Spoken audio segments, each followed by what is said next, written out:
Most small farmers choose their cattle before they truly understand their land. They pick what's popular. They copy what big ranchers are raising. They buy what looks impressive at the auction. But on a small farm, your soil determines your profit, not the breed trend. And if your land and your cattle don't match, your feed bill will expose you.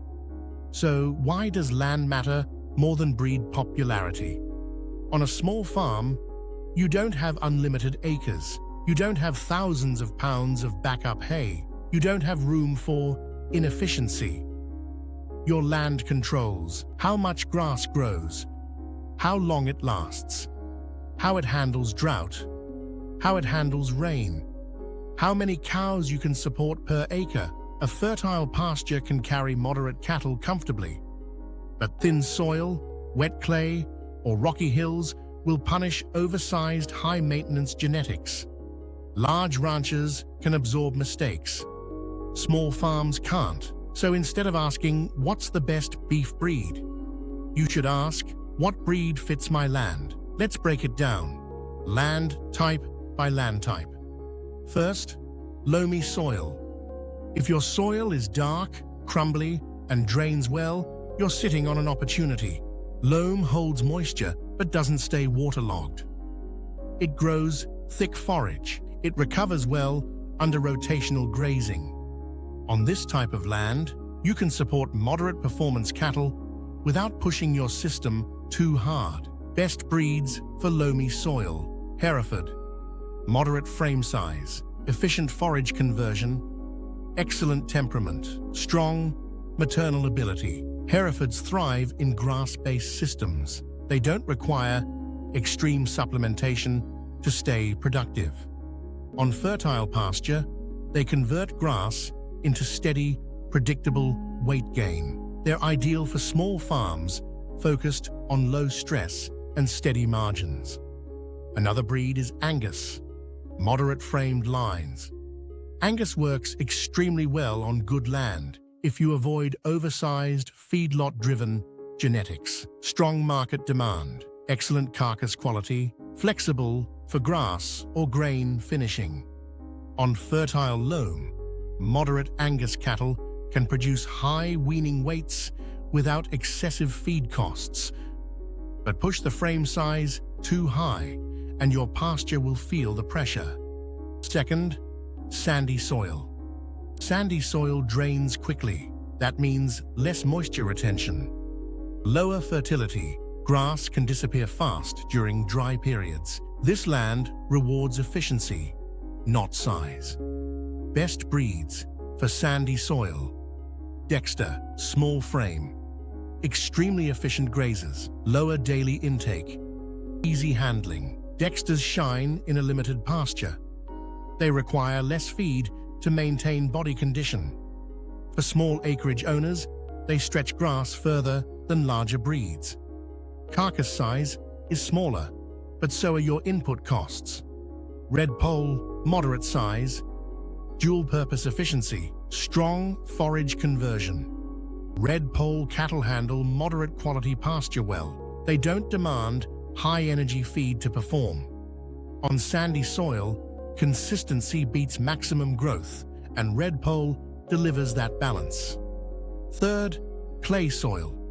Clay holds nutrients, but it also holds water. Wet seasons create mud. Dry seasons create hard ground.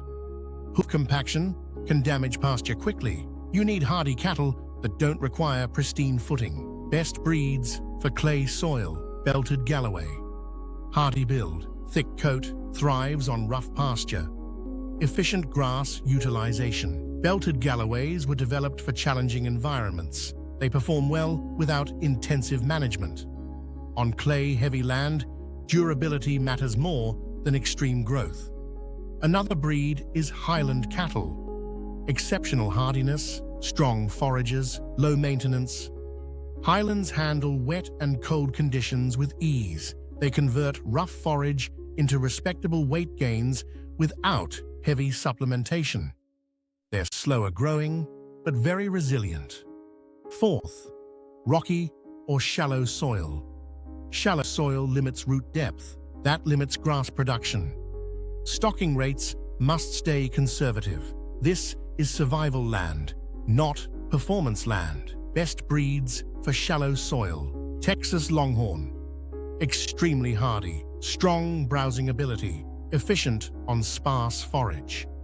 Longhorns are built for tough conditions. They handle heat, limited pasture, and variable terrain. They won't produce the heaviest calves, but they survive and stay productive where others struggle. Highland cattle. Highlands appear again here because of their grazing adaptability. They utilize rough forage effectively and don't require intensive inputs. On rocky ground, low maintenance wins. On number 5th, bottomland, river valley soil. Bottomland can produce excellent forage, but seasonal wet conditions and occasional flooding create management challenges.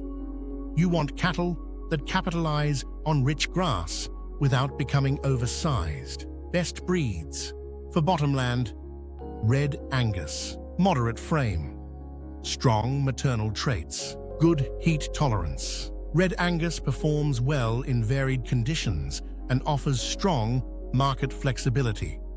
On fertile valley pasture, they produce consistent calves without extreme maintenance needs. Hereford. Herefords return here because of their adaptability and grass efficiency. They make excellent use of rich forage without demanding high-energy supplementation. On bottomland, controlled growth and efficiency protect margins. 6th, hilly or sloped land. Hills change grazing behavior. Water runoff increases erosion risk. Cattle must be sure-footed. Equipment access may be limited. Agility and durability become critical. Best breeds for hills. Aubrac cattle. Aubrac cattle were developed in rugged mountainous regions of France. They move well across uneven terrain and maintain body condition on grass-based systems. For hilly farms with moderate pasture quality, Aubrac offers durability without excessive frame size. Shorthorn. Shorthorns are adaptable and balanced. They handle rolling ground well and don't require extreme feed inputs. For small farms with productive hills, not extremely rocky, Shorthorns provide a practical mix of growth and manageability. The best beef cattle for your small farm isn't about popularity, it's about pressure. What pressure does your land create? Drought pressure? Mud pressure? Forage limitation? Terrain challenges? Match your cattle to that pressure, because on a small farm, it's not the biggest cow that wins. It's the cow that fits your land and keeps your feed bill under control. Choose for your soil first. Everything else comes second. If you found this helpful, make sure to like the video and subscribe to the channel for more practical livestock content. And if you're planning a small beef operation, drop your land type and acreage in the comments. I'd love to hear what you're working with. Thanks for watching, and I'll see you in the next one.